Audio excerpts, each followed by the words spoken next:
want to go now to Rabbi Wolicki. So, Rabbi, I'm totally confused now. The peace, help me out here, because I've been the biggest person against the Greater Israel Project. I said this was going to lead to this. I'm a defender of Israel, but this is not.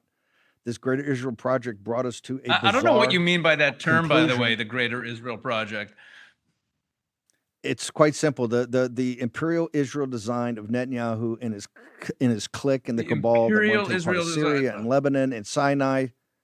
So that expansion and the bombing and want to bomb, and I agree. I know you don't agree with me, but want to take out the Persians. It led us to a situation, and take out Qatar, take out the Muslim Brotherhood Qatar, led to a situation that now we have a peace committee that is, I think, 60 members large, but I'm not so sure Israel's on it. I think that Netanyahu and these guys didn't know till it was put out.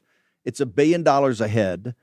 Carney's going to join. Some of the enemies of not just Israel, but the enemies of the United States are now joining this. And it's going to have Qatar. It's going to underwrite Gaza, and the Turks are going to provide security. And they put out a press release.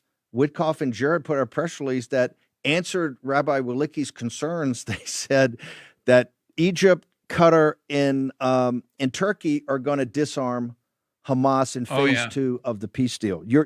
Your assessment, sir.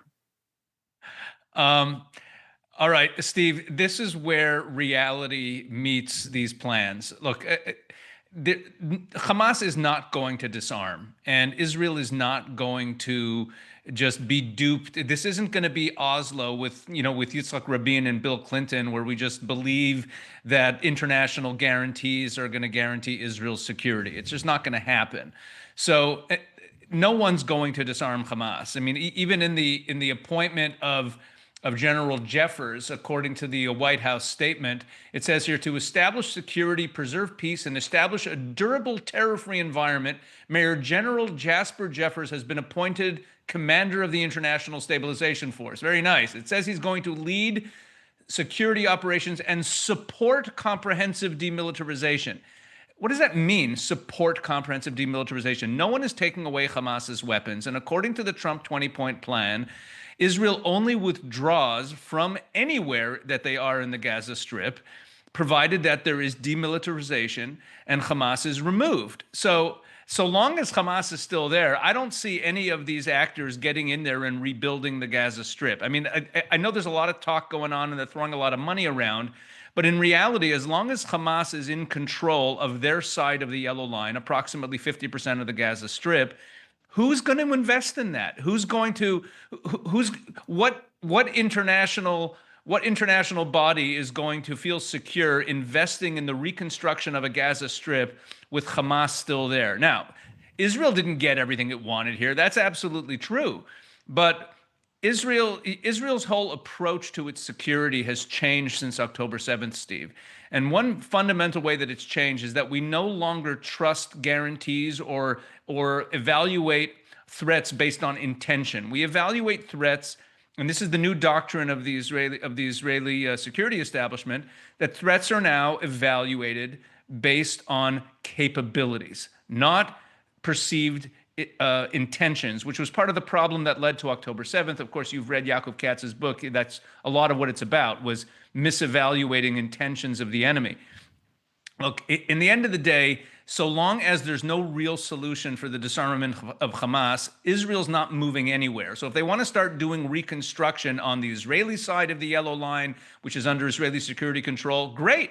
Go ahead and build a housing area and build some social services and bring in some technocrats to run the civil life of the Gazans. Israel is not going to surrender security control to anybody until Hamas is disarmed.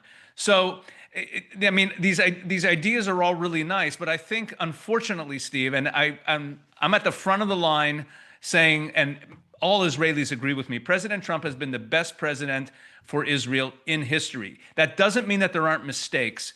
And the big mistakes that are being made, and it's being made in Syria as well, we've talked about this, is this wishful thinking that economic incentives and building and reconstruction and building a better life makes jihadists stop being jihadists.